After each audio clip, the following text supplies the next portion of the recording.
thought, it's through intuition, it's through, this connection from our spirit to another spirit. Now, the decisions are always ours.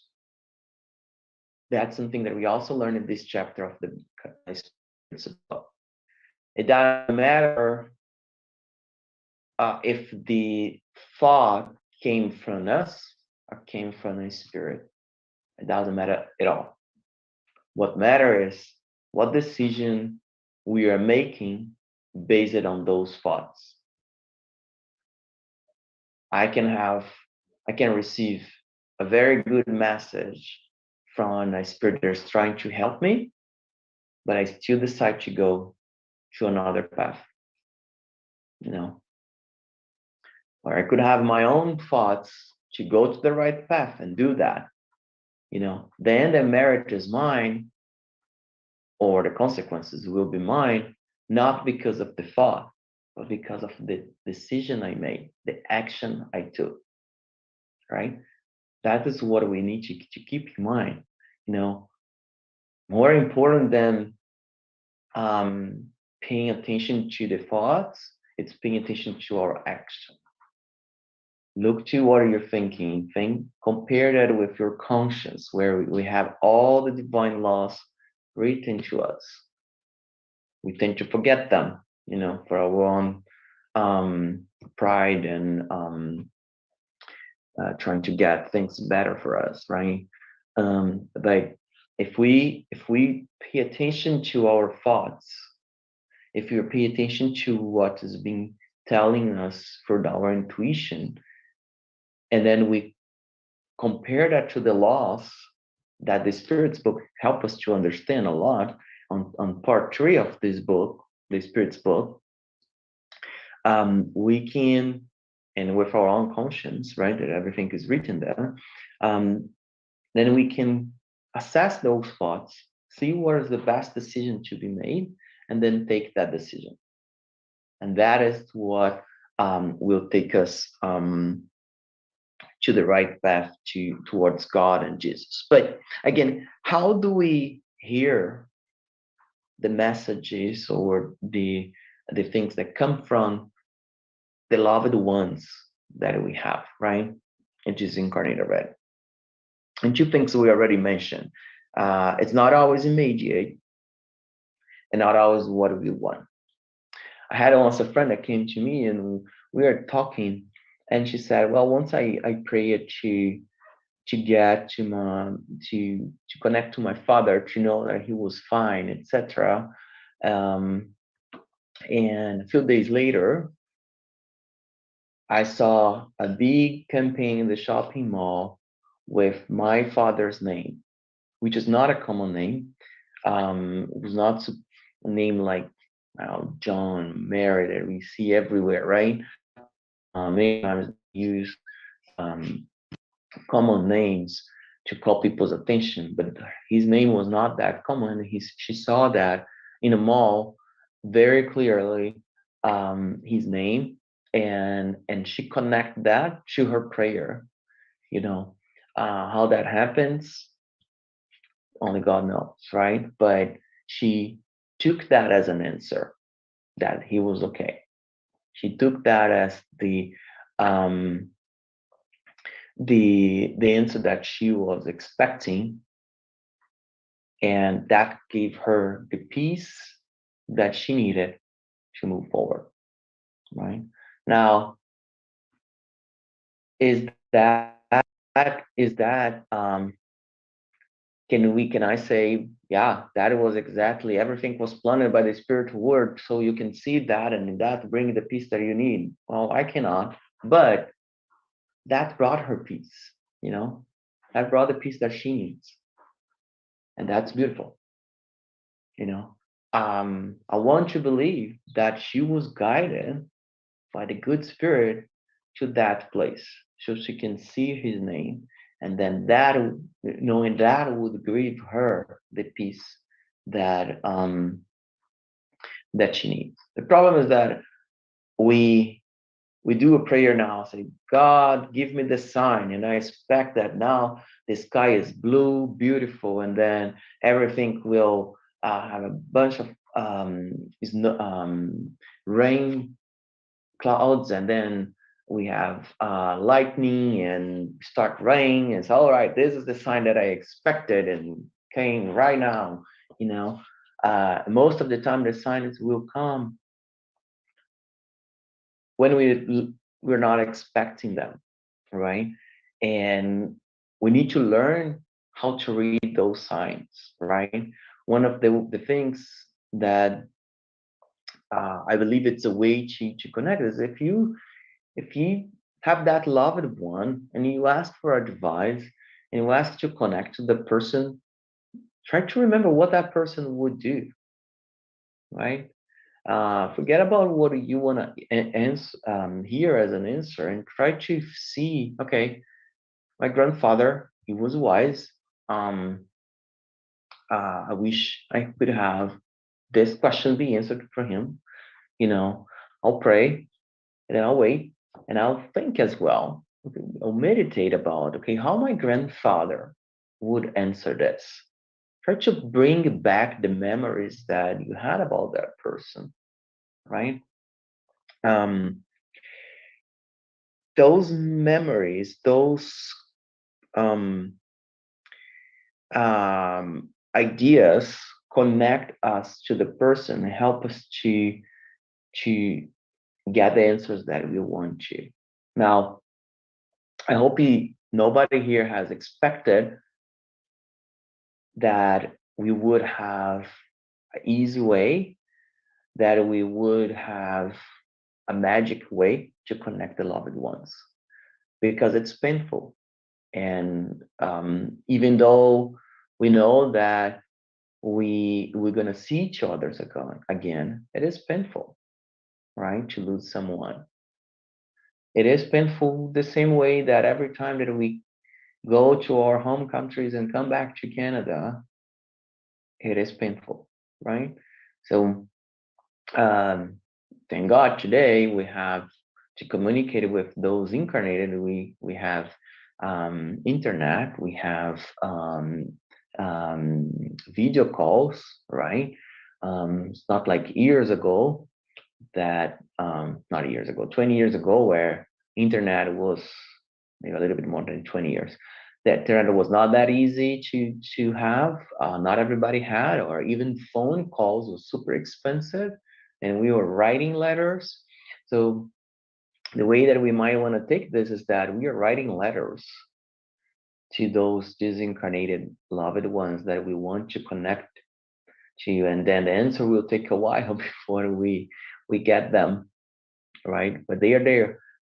They are available to us. Now, on the dreams, on the prayers, it's always important for us to remember um,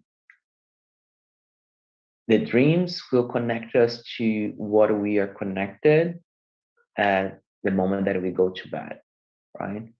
If I have positive thoughts, if I do my prayer and I connect with my loved ones and those that is guiding us, at that point I might be taken to a place where where I can be helped, right? Now, if my thoughts are on something bad, or I watch um, a movie that brought me a lot of negative thoughts, or if I read something in the news that connect me with bad thoughts, I might not get the help that I need while I'm sleeping, right? I might connect to other people. Of course, it's not if I do everything wrong during the day and then in the evening before going to bed, I pray and everything will be fine. Of course not, right? There is always our responsibility through the day, be connect with the goodness, right? Otherwise, one prayer may help, but not as it will not help as much as we expect, right? There is the entire day that go through, and we need to make sure that we are making the best decisions that we can. Use that the day, the tools that we have to make better decisions. And then eventually, in our prayers, we're gonna be able to connect with the loved ones while sleeping. We're gonna be able to connect with the loved ones, and when we wake up, when we are going through our life, we will be open to see and hear the answers when it comes. We need to start learning how to get those answers and be open to a different answer than we expect.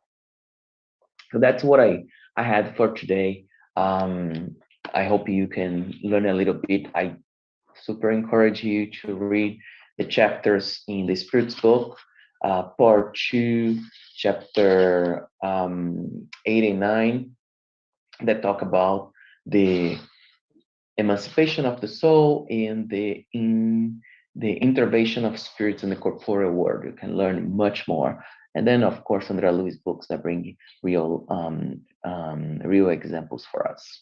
Okay. Thank everyone. Hope you have enjoying. All right. Thank you, Marcia. Thank you for the lecture today. It's such an important subject because not only for the knowledge, but I think it's a subject that helps us to bring a consolation, especially in times that it's so difficult when we lose loved ones and we don't like to lose the contact with them, right? And knowing that there is a way for us to be, even a bit indirect way, to know that they are there, they're still connected, right? Because the laws of, as Jesus said, what God has united, the man cannot separate it, meaning that the people who are connected by the laws of love will always be connected, right? Their connections will always be there, will never end it. So it's such an important subject.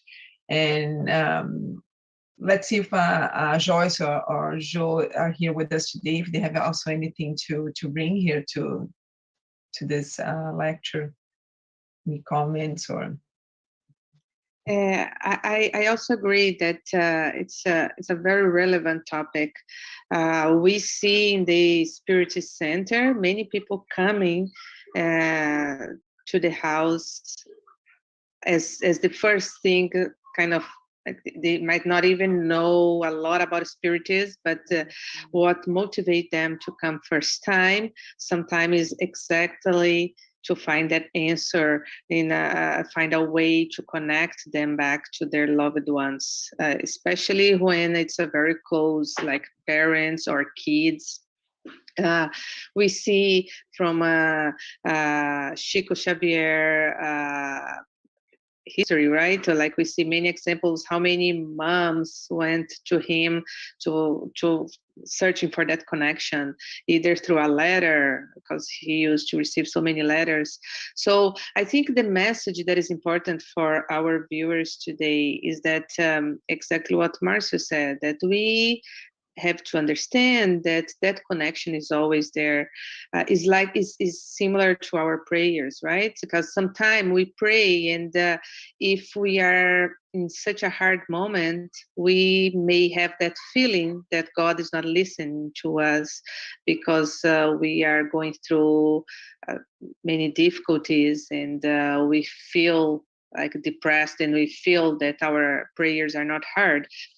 And we know that they are always listening by God, by our mentors, and they are trying to help us by all means. We just need to be open to that help. Same thing is for this connection that people search for. They really want to see something concrete, like the example that Marcio said. They want to see the name, or they want to dream. Like I have so many relatives that comes to me and say, "Oh, I lost my kid, but I always go to bed and I pray to have a dream to meet them, but that never happened." And then I tell them, so maybe it happened, and you didn't remember, or maybe you guys are just not ready yet, either you or the discarnate spirit, because there is a process when we discarnate, right? So it's not easy to have that kind of connection that people search for, that is more concrete. But what we can tell, and all the spirit spoke answer us in that way, that that connection is always there. uh, Not because the physical body is not present here anymore, that means that the connection is ceased. Once the loving connection, they always persist, and they persist forever. So every time that we pray, that we think on that person, uh, that for sure that person is feeling whatever vibration and the thoughts that we are sending to them. So I know it's hard sometimes, especially when that loved one is very close to us. That's temporary physical separation is difficult, but as Marcio said, we need to understand that the connection is there, and we need to believe on that. And And even the letters, right? Even the letters, mhm, Chico always said that the phone needs to ring from there to here, right? exactly. So it is not easy either to have that, because exactly what you said. People in both sides need to be ready to make that connection. So um, yes, that's a very good thing. There's another way, the letter, the mediumship, etc. But again, it's not that easy to get to. Yeah, Joe.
And for that period that we are waiting, so I saw on the spirits book, the Gospel according to Spiritus, on the chapter the 28, a collection of spirits prayer. There is a piece there is for those who disincarnate, and the end of this prayer is beautiful and give us that consolation, right? Which says, "Oh, how sweet and comforting is the certainty that between us there is only a material veil that hides you from my sight, that you may be right here by my side and see and hear me as before, and maybe even better than before, that you will not forget me as I will not forget you, that our thoughts may not cease to intermingle, and that your thought follows and upholds me always." So I thought it was very beautiful, this prayer, and especially this sentence, to give in that comfort, consolation that we need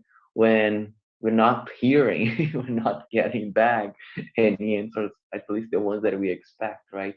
So that for me was very consoling, reading that and say, yes, this is what I need, what I might need in certain moments when I miss that much the other person.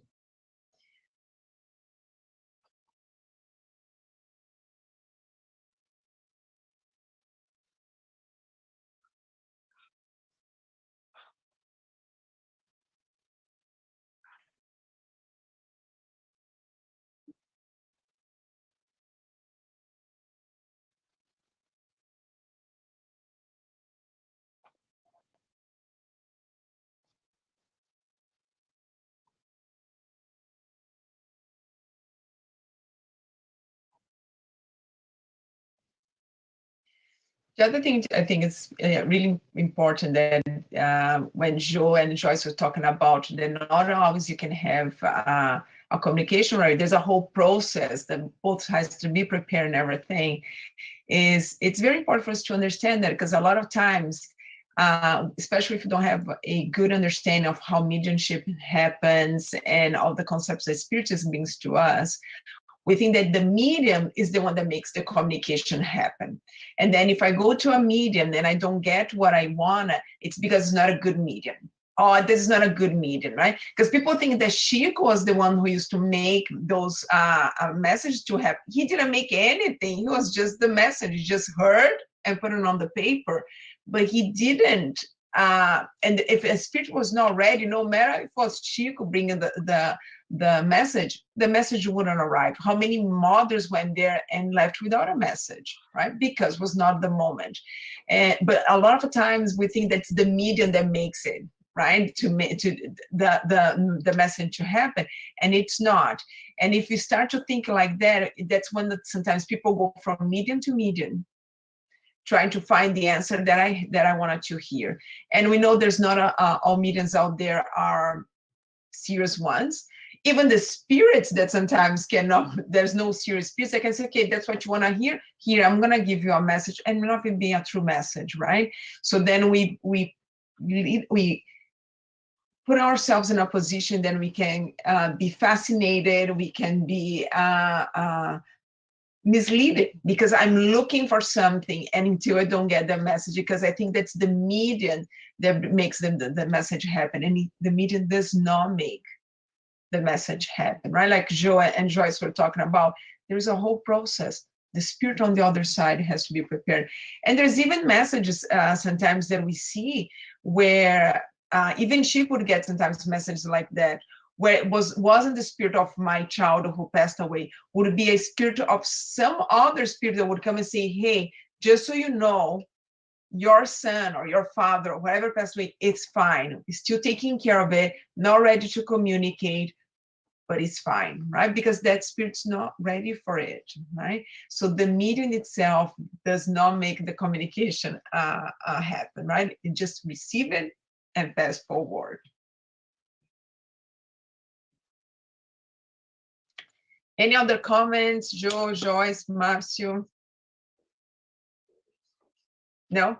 Okay, so Thank you again for this lecture today. It's a really good and important theme for us to talk about. Like we're saying, I think it helps a lot of people to bring consolation and to understand a little bit more how can we be in contact with the ones that we love and that we know that we never lose this connection from them, right? And to finalize today, we are going to do our final prayer. And Marcio, I'm going to ask you if you can do our final prayer for today. Sure. Let us close our eyes and feeling immersed in this love that comes from the above. Feeling the presence of those that we love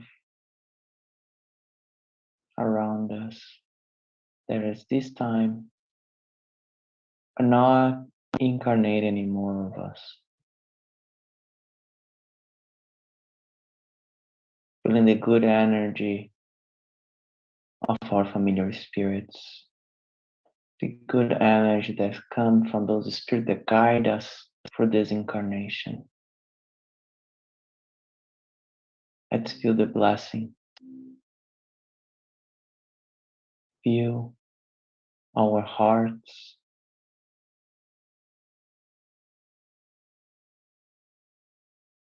being light. Our hearts in a state of calmness and peace. This energy that comes from the above,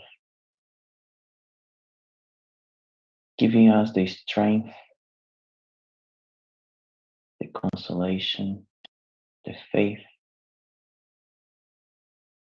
that encourage us to live our lives best way we understand. Thank you, God, for always being with us. Thank you, Jesus, for showing us the way to the goodness. Thank you, Kardec, and all the good spirits that put together the Spiritist teachings, for materializing it, all these lessons, so we can take advantage of it in this incarnation. And thank you, TSS, for allowing us to be together, working for a better planet, working for a better ourselves. So be it. Thank you, Marcio, again. And I hope you guys all have a great Sunday and a blessed rest of the week, and hoping to see everybody back here next week. Bye.